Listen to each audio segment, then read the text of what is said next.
Rancangan Santapan Jiwa My Quran Time ini dibawakan oleh MFDM Group of Companies, 3Q Equestrian dan Fraser Valley Kuala Kubu Baru.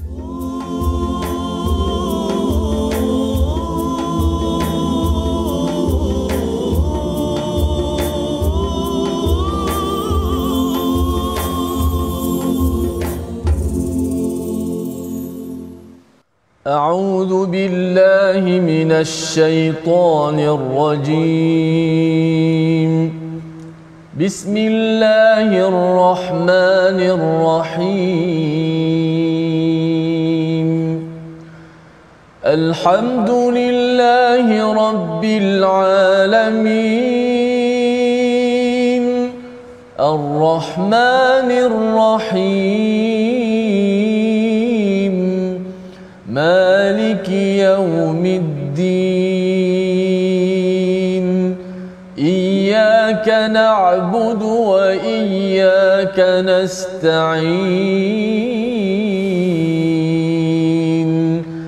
اهدنا الصراط المستقيم صراط الذين أنعمت عليهم غير المغضوب عليهم ولا الضالين.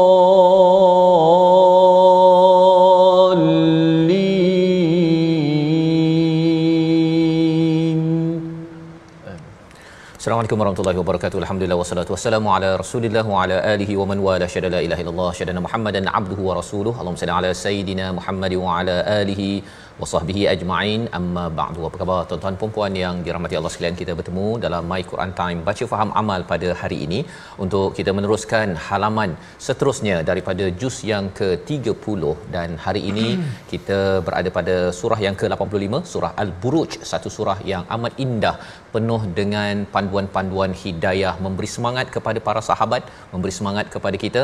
Dan hari ini kita bersama Al-Fadil Ustaz Tirmizi Ali. Apa khabar Ustaz? Alhamdulillah baik. Ustaz faham khabar? Alhamdulillah Ustaz ya. Alhamdulillah. Sonok hari ini Ustaz ya, kita nak masuk ke surah Al-Buruj pada hari ini ya. Imam-imam selalu baca surah ini, dan harapnya Ustaz ya, dengan bacaan kita belajar hari ini bersama tuan-tuan yang di rumah, di pejabat, kita dapat menambahkan semangat kita setiap kali kita mendengar imam membaca ataupun kita sendiri Ustaz ya membaca surah ini. Kita akan makin-makin peka lagi bahawa perjuangan tidak pernah selesai kecuali apabila kita ini sudah pun bertemu Allah Subhanahu Wa Taala. Mari kita mulakan majlis kita pada hari ini dengan doa kita. Subhanakala ilmalana illa ma 'allamtana innaka antal alimul hakim rabbi zidni ilma. Ya Allah, tambahkanlah keberkatan, kebahagiaan, rezeki dengan ilmu yang kita peroleh pada hari ini. Mari kita saksikan apakah ringkasan sinopsis bagi halaman 590. Pada ayat 1 hingga 9 kita melihat kepada beberapa sumpah daripada Allah Subhanahu Wa Taala sebelum membawa kepada satu perkara besar, laknat yang sampai kepada ashabul ukhdud. Siapakah mereka? Itu yang kita akan lihat sehingga ayat yang ke-9. Kemudian diikuti pada ayat 10 hingga 11 azab bagi mereka yang berbuat zalim dan kemenangan bagi mereka yang berbuat kebajikan. Ini yang kita akan lihat, dua ayat, dan diikuti pada ayat 12 hingga 16 kebesaran dan kekuasaan Allah untuk menguatkan janji dan ancaman. Ya, satu bahagian, dan diakhirkan pada ayat 17 hingga 22 ambil pelajaran daripada kehancuran, kebinasaan umat terdahulu agar kita selalu dijaga Allah Subhanahu Wa Taala. Mari sama-sama kita baca ayat 1 hingga 11 terlebih dahulu bersama Al-Fadil Ustaz Tirmizi Ali. Silakan Ustaz. Baik, alhamdulillah, terima kasih Al-Fadil Ustaz Fazrul, penonton-penonton, sahabat-sahabat Al-Quran dikasihi sekalian. Alhamdulillah, syukur kepada Allah Subhanahu Wa Taala, kita dapat sama-sama mengaji. Teruskan share, tekan butang share dan juga sebarkan majlis ilmu kita My Quran Time baca faham amal. Surah Al-Buruj menjadi nama yang sehingga hari ini manusia-manusia di luar sana menggunakan perkataan Al-Buruj disandarkan kepada satu benda yang mewah, yang hebat. Mungkin ada sesuatu, insya-Allah akan sama-sama kita belajar pada hari ini. Saya pun nak belajar, insya-Allah. Jom kita baca ayat pertama hingga ayat yang ke-11 terlebih dahulu dengan nahawan, insya-Allah. A'udzu billahi minasy syaithanir rajim. Bismillahirrahmanirrahim. والسماء ذات البروج واليوم الموعود وشاهد ومشهود قتل أصحاب الأخدود قتل أصحاب الأخدود قتل أصحاب الأخدود النار ذات الوقود إذ هم عليها قعود وهم على ما يفعلون بالمؤمنين شهود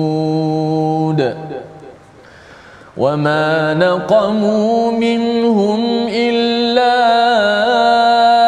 أن يؤمنوا بالله العزيز الحميد الذي له ملك السماوات والأرض والله على كل شيء شهيد إن الذين فتنوا المؤمنين والمؤمنات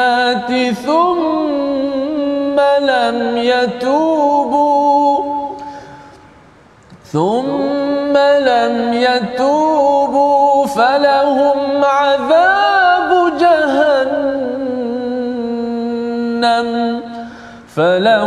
عذاب جهنم ولهم عذاب الحريق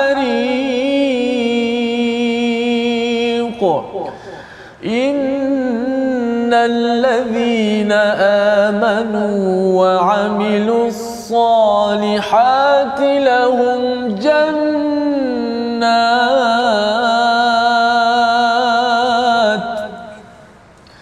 لهم جنات تجري من تحتها الأنهار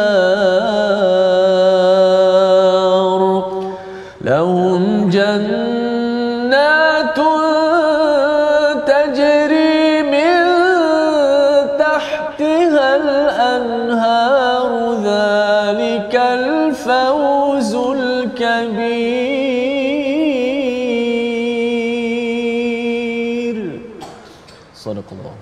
Surah Al-Nazim, gitulah bacaan daripada ayat yang pertama hingga ayat yang ke-11. Terima kasih diucapkan pada Al-Fadhil Ustaz Tirmizi, Ustaz ya. Surah yang biasa dibaca, dan hari ini kita nak melihat apakah isi kandungannya. Kalau kita lihat beberapa surah sebelum ini bercakap tentang sama ataupun langit, Allah membawakan tentang peristiwa akan datang, ya, tentang hari kiamat bila idzas samaa'un syaqqat yang kita lihat sebelum ini, ataupun mungkin sebelum ini kita baca idzas samaa'un fatarat, iaitu apabila langit itu terbelah. Jadi beberapa perkara yang disampaikan dalam surah-surah sebelum ini berkaitan dengan langit dan perkara yang akan datang. Tetapi dalam surah Al-Buruj ini Allah membawakan kepada kita apa yang berlaku sekarang dan yang telah lepas, ya, yang berlaku sekarang dan telah lepas. Maka Allah menyatakan pada ayat yang pertama, was-samaa'i dzatil buruj, demi langit yang mempunyai gugusan bintang, ya, langit yang mempunyai gugusan bintang. Mengapa Allah bersumpah, ya, sebagaimana kita sudah bincang sebelum ini Ustaz, ya, bila Allah bersumpah selepas itu ada jawabul qasam, iaitu Allah akan bawakan topik yang besar yang perlu kita beri perhatian. Jadi Allah suruh kita perhati dahulu bahawa sebenarnya demi langit yang hebat, ya, yang kita boleh tatap, boleh tengok sekarang ini, ia mempunyai zatil buruj, mempunyai buruj. Apa maksud buruj? Buruj ini adalah sesuatu yang tinggi, ya. Kalau kita cakap Burj Khalifah, maksudnya maksudnya menara khalifah yang berada di kawasan Timur Tengah sana, ya, orang kagum. Dan bila bercakap tentang al-buruj, ini adalah gugusan bintang yang tinggi yang menjadi panduan kepada mereka yang berlayar di lautan ataupun yang berkelana di padang pasir. Jadi ini adalah satu perkara yang amat dihargai, yang amat dinanti-nantikan pada waktu malam. Ada orang yang memahami tentang buruj tersebut. Jadi Allah bersumpah kerana buruj ini mempunyai fungsi yang amat besar kepada mereka yang nak berekonomi, yang nak berbisnes, nak berjalan, mereka jadikan ini sebagai panduan. Kemudian pada ayat yang kedua, Allah bersumpah wal yaumil mau'ud, iaitu demi hari yang dijanjikan. Kalau yang pertama Allah bercakap tentang langit, ya, yang mempunyai panduan untuk kita berjalan di atas muka bumi ini, tetapi lebih daripada itu Allah menyatakan demi hari yang dijanjikan, kerana perjalanan kita bukan sekadar menggunakan langit, ya, memanfaatkan buruj yang ada untuk berjalan di sini, tetapi untuk pergi ke mana? Wal yaumil mau'ud, untuk pergi ke satu tempat yang namanya adalah hari yang dijanjikan, iaitu hari kiamat. Allah bersumpah perkara tersebut sebagai satu penekanan kepada orang-orang Arab pada waktu itu. Mereka mendapat manfaat daripada as-sama, mereka mendapat manfaat daripada buruj, tetapi jangan sampai digunakan untuk kehidupan di sini sahaja, tetapi buatlah persediaan menuju kepada yaumil mau'ud, iaitu hari di mana semua dijanjikan, hari yang dijanjikan itu yang pasti akan berlaku. Baik, pada ayat yang ketiga Allah bersumpah dengan satu perkara yang amat besar, ya, wasyahidun wa mashhud. Dan ini kita lihat banyak betul di dalam al-Quran, Ustaz, ya. Bercakap tentang wasyahid ini ada kaitan dengan asyhadu alla ilaha illallah wa asyhadu anna muhammadar rasulullah. Kita bersaksi bahawa Tuhan itu tiada Tuhan kecuali Allah dan juga Nabi Muhammad itu sebagai pesuruh Allah. Di dalam hidup kita ini ada syahid dan ada mashhud. Contohnya kalau kita baca surah Al-Asr, Ustaz, ya, surah yang pendek. Siapakah yang syahid? Masa. Demi masa dia yang menjadi saksi kepada kita. Mashhud, bahawa sebenarnya manusia ini kebanyakannya berada dalam kerugian. Jadi dalam ayat yang ketiga ini Allah bersumpah, maksudnya ada yang jadi saksi dan ada yang disaksikan. Kalau kita tengok ada aksiden contohnya, Ustaz, kan, kita menjadi saksi dan yang disaksikan itu adalah orang yang kemalangan tersebut. Dan lebih daripada itu di dalam al-Quran banyak, ya, senarai-senarai tentang syahid dan juga mashhud ini. Contohnya bila kita bercakap tentang siapakah yang memuji Allah, semua makhluk-makhluk yang ada, apakah yang dipujinya? Dengan la ilaha illallah. Itu adalah wasyahidin wa mashhud. Jadi amat banyak dalam al-Quran. Contohnya siapakah yang menjadi syahid, yang menyaksikan? Orang yang berjalan ataupun berkelana. Dan apakah yang diperhatikan? Bukti ataupun tinggalan-tinggalan di Madian, di mana-mana sahaja di dunia ini yang Allah tinggalkan bekas-bekasnya itu untuk diperhatikan. Jadi Allah bersumpah dengan perkara ini nak menunjukkan bahawa agama ini ataupun Al-Quran ini adalah berkaitan dengan saksi dan disaksikan. Dan ia menggetarkan kepada kita, Ustaz, ya, pasal bila kita buat kebaikan, orang perhatikan kita bersyukur sangat. Tapi kalau katakan kita terlibat dengan dosa ataupun jenayah, bila saksi itu masuk mahkamah dan saksi itu menyatakan kamu yang saya perhatikan yang buat jenayah ini dan semua orang mendakwa, maka itu adalah perkara yang amat menakutkan. Maka bila Allah sudah bersumpah dengan ayat 1, 2, 3, Allah bawakan kepada kita ayat yang keempat, topik yang perlu diberi perhatian. Qutila ashabul ukhdud. Apa maksud qutila? Qutila ini adalah sebagai satu kutukan, Ustaz, ya. Ya, lebih kurang dalam bahasa Melayu kita ni matilah. Lebih kurang gitulah, ya. Qutila ini dilaknat dan didoakan ke matinya ataupun terbunuhnya seseorang. Siapa orang itu? Allah menyatakan ashabul ukhdud, iaitu satu kumpulan pembesar-pembesar di Najran, di kawasan Yaman itu, yang mereka ini menggali parit, Ustaz. Ya, kalau kita perasan ceritanya dalam hadis Nabi panjang kisah ini. Seorang anak muda, anak kecil, dia beriman, dan bila beriman itu mereka tak puas hati, ya, penduduk di Yaman itu, dia nak membunuh anak tersebut tetapi tidak lut. Jadi akhirnya si anak kecil ini memberitahu kalau nak bunuhnya juga perlu mengucapkan kalimah tauhid kepada Allah Subhanahu Wa Taala. Maka yang tukang panah tersebut ataupun yang ingin menyiksanya, yang ingin membunuhnya itu membacakan kalimah tauhid, dan akhirnya mati ataupun terbunuhlah si anak tersebut. Tetapi apabila upacara itu diperhatikan oleh orang ramai, orang-orang pada waktu itu semuanya bersujud dan bertauhid kepada Allah Subhanahu Wa Taala, maka pembesar Najran di Yaman ini mereka mengambil keputusan untuk menggali parit dan memasukkan orang-orang beriman dan dibakar. Pada ayat yang kelima, an-nari dzatil waqud, iaitu api yang mempunyai kayu bakar. Kayu bakar pada waktu itu ialah siapa? Orang-orang yang beriman pada suatu masa dahulu. Mengapa surah ini diturunkan? Ia adalah sebagai satu pujukan, Ustaz, kepada para sahabat yang berada di Mekah bila mereka ini dibunuh, disula, ditampar, diterajang, yang diletak atas bara api seperti Khabbab al-Arad, ataupun yang diletak atas padang pasir, diletakkan batu seperti Bilal. Maka ketika mereka dibunuh dan dihenyak pada waktu itu, turun surah ini memberi semangat bahawa suatu masa dahulu ada peristiwa Ashabul Ukhdud, seorang anak yang beriman, tetap beriman, dan akhirnya keimanannya itu dia sanggup mati dan ia memberi kesan keimanan pada orang lain pun sanggup mati, sehingga kan ibu yang mengandung bayi pun sanggup untuk masuk ke dalam ukhdud ataupun dalam parit tersebut kerana mempertahankan kepada keimanan. Dan Allah bawakan perkara ini pada ayat yang ke-6, idhum 'alaiha qu'ud, iaitu mereka itu dalam memerhatikan pada peristiwa membakar kepada orang-orang beriman. Qu'ud ini maksudnya nyenggeng, Ustaz, ataupun duduk relax, dia happy, dia gembira bahawa orang-orang beriman itu dibakar ataupun diseksa. Perkara ini bukan sekadar berlaku pada zaman Ashabul Ukhdud, pada kawasan pada zaman Yaman tersebut, tetapi berada pada zaman Rasul sallallahu alaihi wasallam dan zaman sekarang. Kita bercakap tentang di kawasan Uyghur, ya, ataupun di kawasan banyak di kawasan dunia ini di mana ada orang-orang yang tidak beriman yang ingin membakar dan menghancurkan orang yang beriman. Jadi surah ini memberi semangat kepada mereka, memberi semangat kepada kita. Kita doakan agar kita tetap kuat dalam kehidupan kita. Allah menyatakan pada ayat yang ke-7, wahum ala ma yaf'aluna bil mu'minina syuhud. Mereka menyaksikan apa yang mereka buat kepada orang beriman itu. Mereka saksikan, mereka betul-betul sedar bahawa mereka berbuat satu kemungkaran, kerosakan di atas muka bumi ini.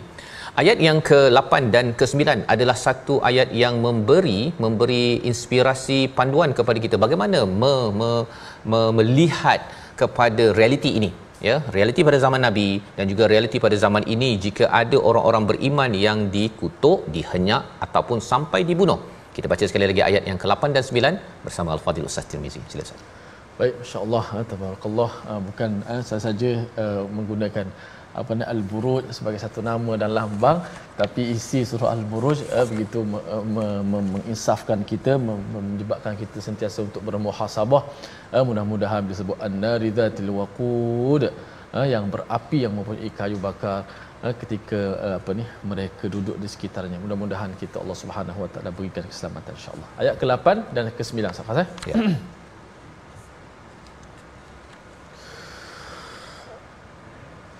وَمَا نَقَمُوا مِنْهُمْ إِلَّا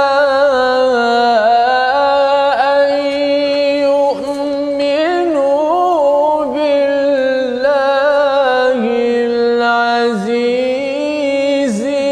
الْحَمِيدِ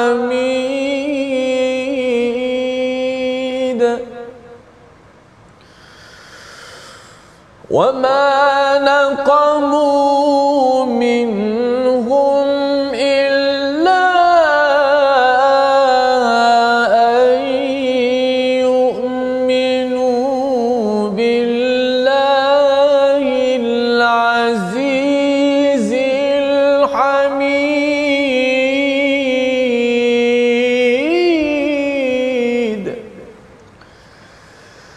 الذي له ملك السماوات والأرض والله على كل شيء شهيد.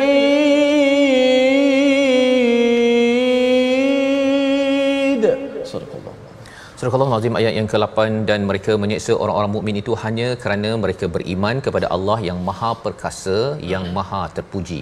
Ini adalah realiti. Kita mampu memahami perkara ini bahawa tidak semua orang yang bukan Islam itu bersifat begini.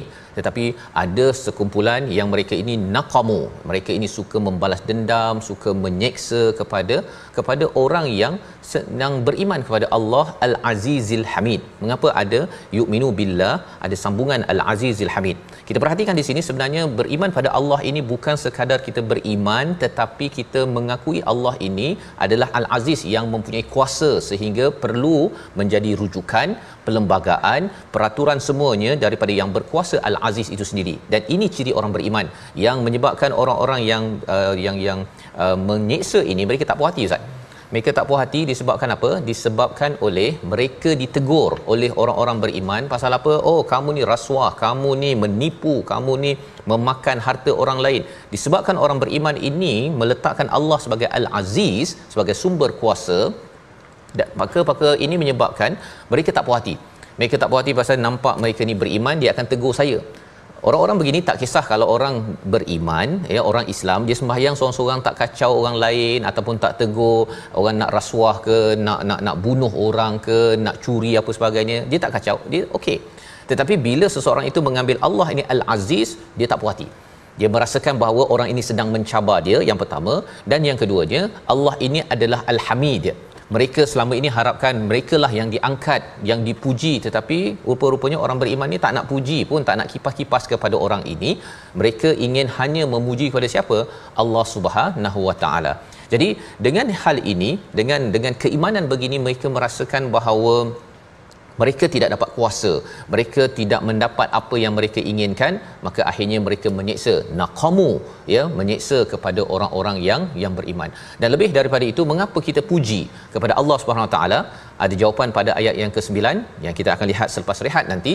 Kita perhatikan dahulu perkataan pilihan pada hari ini, iaitu naqama, yang kita perhati pada ayat yang ke-8 sebentar tadi, yang bermaksud membalas ataupun menyeksa. 17 kali disebut di dalam Al-Quran. Allah nyatakan bahawa sebab mereka menyeksa bukan kerana apa? Kerana mereka beriman tahap Al-Azizil Hamid, kerana meletakkan Allah itu sumber kuasa. Dia tidak mahu orang lain lawan Allah, dan dia menghargai Allah lebih daripada menghargai manusia, sehingga kan mereka rasa bahawa kami tidak boleh mendapat apa yang kami inginkan. Kita berehat sebentar, kembali My Quran Time, baca faham amal insya-Allah.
Sesungguhnya orang-orang yang beriman dan mengerjakan kebajikan, mereka akan mendapat syurga yang mengalir di bawahnya sungai-sungai.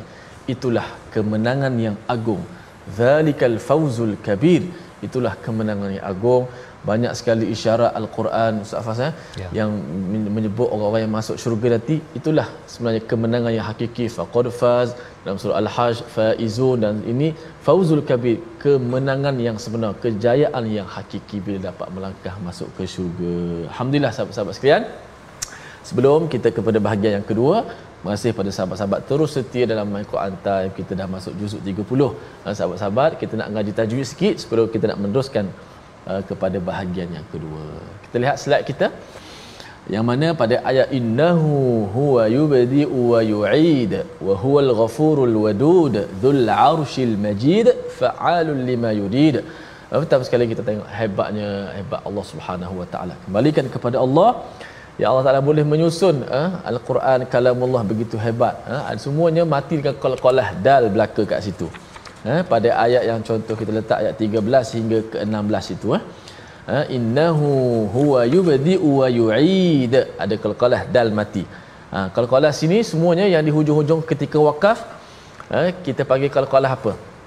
Pertama qalqalah sughra, yang paling kecil lah, paling bawah. Yang kedua qalqalah wusta, pertengahan wusta, dan yang ketiga qalqalah kubra, yang paling kuat. Di sini qalqalah apa? Sahabat-sahabat sekalian boleh jawab dekat ruangan Facebook. Sini jawapannya ialah qalqalah yang kedua, itulah qalqalah wusta, pertengahan. Kenapa? Dal itu dimatikan ketika wakaf dan tidak ada tasydid pun di atasnya. Maka kita baca innahu huwa yubdi'u wa yu'id wa huwal ghafurul wadud dzul 'arsyil majid fa'alul lima yurid. Sama je semua. Jangan kita baca ramai di kalangan pembaca membacanya seakan-akan dal tu ada sabdu, padahal tak ada. Dia baca macam ni, innahu huwa yubdi'u wa yu'id Allah wa huwal ghafurul wadud Allah dzul 'arsyil majid fa'alul lima yurid. Dia lambatkan satu, lepas tu ditekankan dal tu, seolah macam dal bersatu. Tambah sabdu macam tambah huruf bila baca Quran. Jangan tambah sabdu. Dzul 'arsyil majid, macam tu je. Qul huwallahu ahad, jangan ahad. Jangan. Kalau ada sabdu boleh baca macam tu, bil haqq kalau ada sabdu. Kalau tak ada sabdu, kita jangan beratkan sampai macam qalqalah yang kubra yang ada sabdu. Hati-hati wallahu a'lam. Terima kasih saya ucapkan pada Ustaz Tirmizi untuk sama-sama memberi perhatian kepada qalqalah Ustaz ya. Menarik di ayat yang ke-14, 15, 16, 17 itu berkaitan dengan qalqalah dal sebentar tadi, dan jangan lebih-lebih Ustaz kan bagi sekadarnya. Dan kita perasan sebenarnya daripada ayat yang ke 11 bertukar kepada ayat 12 itu hujungnya berbeza Ustaz ya. Dan memang topik berbeza. Tak ada apa mulai. Tak ada apa berbeza Ustaz ya. Jadi subhanallah, itu al-Quran ya, yang apabila Allah menyusunnya ini tak mampu dibuat oleh manusia. Baik. Kita ingin meneruskan pada ayat yang ke-9 ya. Ayat yang ke-8 sudah pun kita bincang bagaimana orang yang beriman yang menjadikan Allah ini Al-Aziz Al-Hamid ya, Allah sumber kuasa, Allah sumber pujian yang disayangi, yang dipuji. Mengapa dipuji sangat? Kerana selama hari ini ada orang Ustaz ya yang dia cakap bahawa mengapalah Allah ni tak buat kita ni kaya, mengapa Allah ni tak tolong orang Palestin cepat, mengapa COVID datang. Dia persoalkan Allah. Tapi sebenarnya orang yang persoalkan Allah ini adalah orang yang tidak memuji Allah. Ya, dia datang kerana dia tidak meletakkan Allah ni segala-gala pujian, yang melaksanakan perkara yang baik-baik ya. Sehingga kan bila Allah berkaitan dengan Al-Hamid ini, Allah kata allazi lahu mulkus samawati wal ard, Allah yang empunya langit dan bumi. Bila Allah mempunyai langit dan bumi, Allah berkuasa atas setiap sesuatu, ataupun Allah ini syahid, memerhati pada setiap sesuatu. Itu bahagian yang kedua daripada ayat nombor 9. Tapi bahagian pertama itu Allah berkuasa, Allah lah yang nak pilih nak buat apa saja, Allah punya pasal. Lebih kurang begitu Ustaz ya. Bukannya kita yang mempersoalkan Allah. Ni kita cakap mengapa Allah tak bagi hancurkan ataupun tolong kita 100%. Sebenarnya kita yang berhutang dengan Allah. Allah tak berhutang dengan kita apa-apa pun. Kerana Allah bagi kita tangan, Allah bagi kita mata, Allah bagi kita. Ada orang yang tak puas hati Ustaz ya. Ya. Tak puas hati, mengapalah saya punya hidung ni tak macam orang Arab. Contohlah kan. Dia bandingkan, dia rasa Allah berhutang dengan dia. padahal sebenarnya kita yang sebenarnya berhutang pada Allah allazi lahu mulkus samawati wal ard. Dan di hujung itu Allah kata wallahu ala kulli syai'in syahid. Apa kesannya? Bahawa Allah memerhati segala apa yang Allah bagi pada kita. Allah bagi langit, Allah bagi bumi, Allah bagi oksigen, Allah bagi tangan. Allah memerhati, syahid memerhati kepada setiap kecil apa yang kita gunakan, manfaatkan daripada apa yang Allah telah berikan. Jadi ini adalah Allah perkenalkan. Dan bagi orang yang tidak beriman, dia menghancurkan, merosakkan orang yang beriman. Allah kata pada ayat 10, kalau mereka buat begitu kemudian tidak bertaubat, maka bagi mereka adalah azab Jahannam, walahum azabul hariq. Ya, apa maksud Jahannam dan azabul hariq? Jahannam ini tempat bakar, Ustaz ya, bakar. Tetapi azabul hariq ini adalah diletakkan api yang menyala-nyala. Ada orang kena bakar, satu lagi kena api. Ya, manakah yang lebih teruk? Sudah tentunya kalau kena bakar dengan api lah, Ustaz ya. Kalau kena terbakar, mungkin api tak ada lagi, dia dah bolehlah, tak berapa panas sangat. Tapi kalau terus api itu menyala-nyala membakar, itu adalah satu azab yang amat-amat sengsara. Tetapi bagi orang yang beriman, Allah nyatakan ganjarannya apa? Innal ladzina amanu wa amilus solihat lahum jannatun tajri min tahtihal anhar. Kita selalu jumpa ayat ini, tapi beri perhatian kepada perkataan walahum pada falahum pada ayat yang nombor 10, dan pada ayat nombor 11 tak ada fa, Ustaz ya. Atas ada fa. Ya, ayat nombor 11 tak ada fa.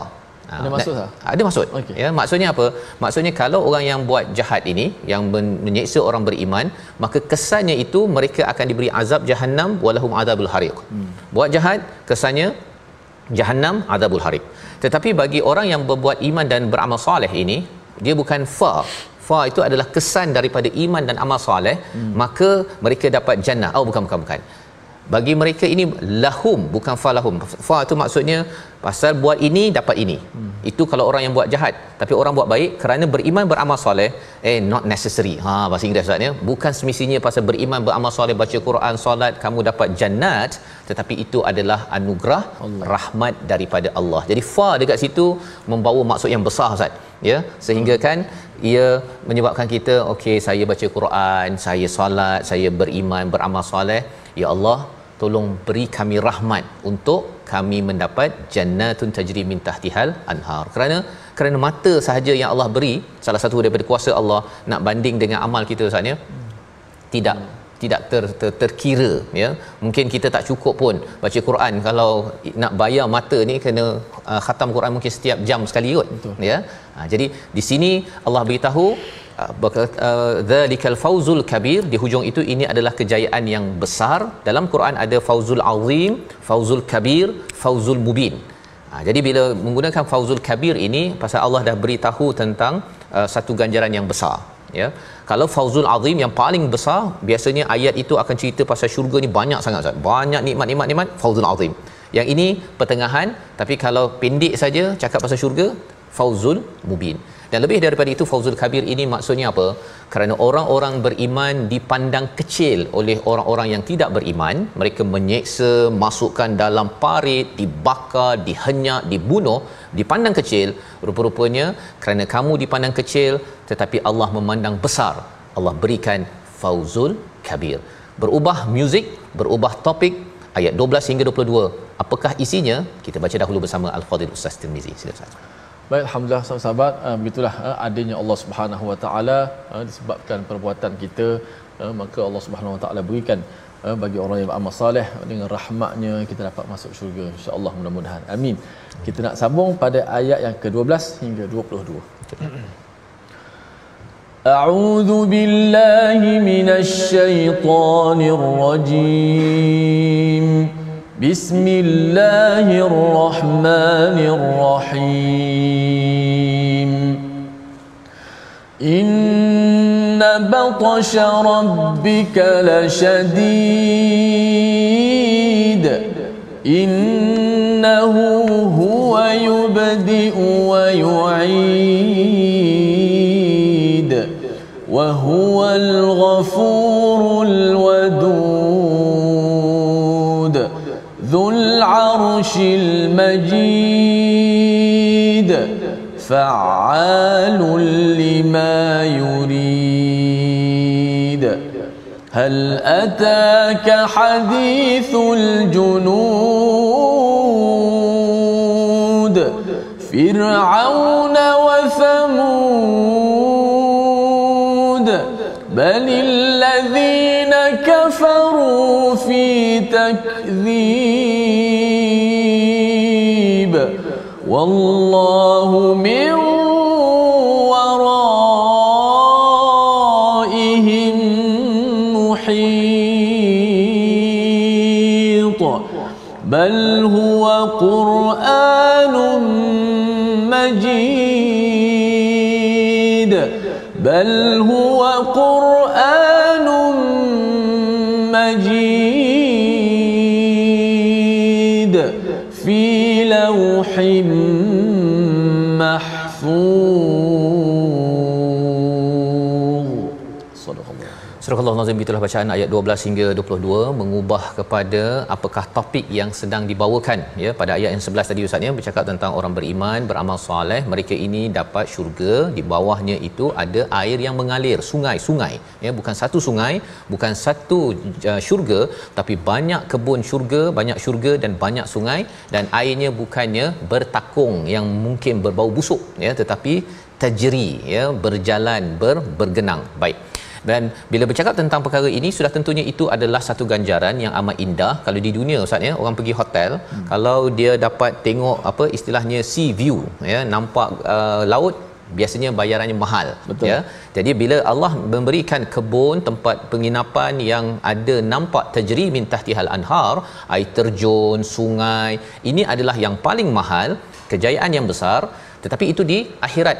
Ini adalah ganjaran bagi mereka yang tetap istiqamah di dalam perjuangan walaupun dihenyak. Maka Allah berikan balik semula kepada mereka, sahabat-sahabat yang diseksa, yang menghadapi cabaran. Inna batasha rabbika lasyadid. Ini adalah satu pujukan daripada Allah Subhanahu taala. Sesungguhnya seksa ataupun seksaan daripada Tuhanmu itu adalah amat-amat keras. Allah nak beritahu kepada Nabi ya, percakapan ini kepada Nabi sallallahu alaihi wasallam, kepada para sahabat, kepada kita, kalau ada orang yang mengganggu kepada para sahabat, seksaan daripada Tuhanmu itu kepada mereka adalah amat dahsyat berbanding dengan kedahsyatan yang mereka buat. Satu. Yang keduanya, kerana Allah menggunakan perkataan batasya rabbik, ini nak menunjukkan apa? Seksaan daripada Allah itu, Allah berkuasa Ustaz. Bila Allah berkuasa, bila berlaku apa yang seksaan-seksaan ini, Allah kan ada.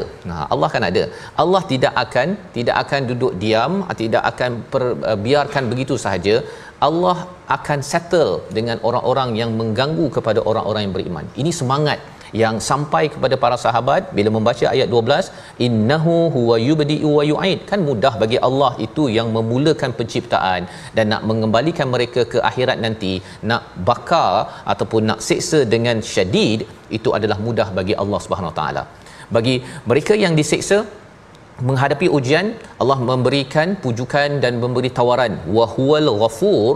Mereka yang ditekan itu, kita Ustaz ya, kalau kena duri pun Allah ampunkan dosa kita, apatah lagi kalau orang-orang beriman yang dimasukkan ke dalam parit ataupun diseksa, mereka ini akan diberikan rahmat ataupun ghafur ya, keampunan daripada Allah.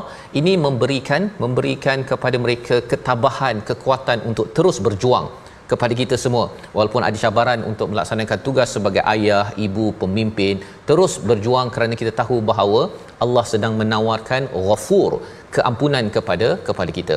Dan mungkin ketika kita menghadapi cabaran itu, kita merasakan ada setengah orang kata Ustaz ya, Allah ni tak sayang saya. Ya, sebabnya saya ni kena bunuh ke, saya kena cedera ke, saya kena kutuk dan sebagainya. Kalau kita terus berada pada jalan iman dan amal soleh, ada cabaran, Allah mengatakan wa huwal ghafurul wadud. Allah sayang. Allah sayang. Bukannya Allah tak sayang. Jangan cakap pula ini Allah tak sayang lah ni menyebabkan saya ni dapat anak begini, dapat cabaran di tempat kerja begini. Bukan. Mereka yang kena masuk parit, ini makin lagi susah Ustaz kan. Maksudnya contohnya Habab yang kena berbirat belakang, kena bakar tersebut, boleh sahaja bila kena pada waktu itu dia akan cakap bahawa mungkin Allah tak sayang, itu sebabnya Allah biarkan saya begitu. Tetapi Allah menyatakan apa? Wa huwal ghafurul wadud. Allah Maha Pengampun. Allah nak ampunkan mereka, dan Allah ini amat sayang kepada mereka, bukan benci. bukan benci. Yang bencinya ialah kalau kita selesa hidup tetapi tidak beriman, tidak beramal, malah membuat kerosakan di atas muka bumi ini. Baik. Dan kemudian lebih daripada itu, Allah yang penyayang ini dinyatakan pada ayat 15, Dzul Arsyil Majid, Allah yang memiliki arasy yang mulia, arasy yang hebat. Jadi dengan kehebatan Allah ini menyayangi kita, kita akan rasa amat tenteram. Dan lebih daripada itu, fa'alul lima yurid, Allah boleh buat apa saja. Allah boleh buat apa sahaja, bukan kita persoalkan Allah, tetapi kita kena persoalkan diri kita, apa yang saya buat untuk saya mendekatkan diri, mendapat keampunan, kasih sayang daripada Allah Subhanahu Wa Taala. Sebabnya pada ayat yang ke-19 dan ayat yang ke-20 kita baca dua ayat yang memperingatkan kepada kita tentang mereka yang mendustakan. Apa kesannya? Bersama Al-Fadhil Ustaz Tirmizi. Silakan Ustaz. Baik, alhamdulillah kita dah dengar bagaimana kupasan-kupasan daripada surah Al-Buruj. Sekarang ni berada di hujung ayat. Mudah-mudahan dapat bersama-sama kita ambil pengajaran. Dan kita nak baca pada ayat 19 dan 20 Safa. Terus sampai 22 lah Ustaz. Sampai 22 senang sekaligus ya. 19 hingga 22 sebagai penutup bahagian surah Al-Buruj ini. A'udzubillahi minasyaitanir balil ladzina kafaru fi takdzib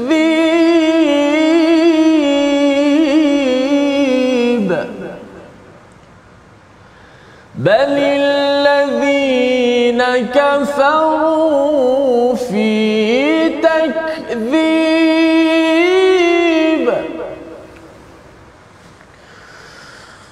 wallahu min waraihim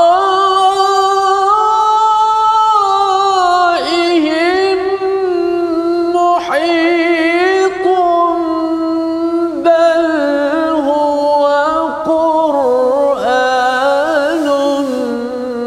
majidun fi lawhin